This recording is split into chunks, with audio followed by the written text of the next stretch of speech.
Said Mulyadi, seorang mantan birokrat yang terjun di politik.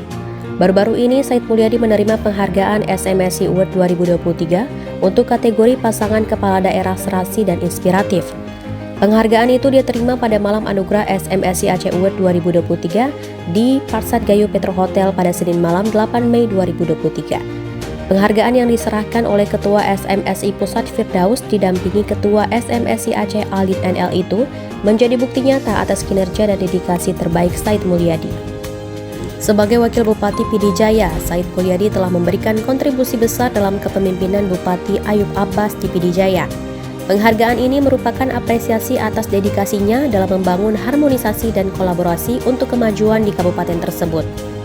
Dengan integritas dan kesetiaannya, Said Mulyadi terus berjuang mensejahterakan masyarakat Pidijaya. Jadi wajar bila angka kemiskinan di kabupaten ini turun dari angka 2 digit menjadi 1 digit pada tahun ini. Satu keputusan tepat bahwa SMSI Aceh memilih Said Mulyadi untuk mendapatkan SMSI Aceh Award 2023.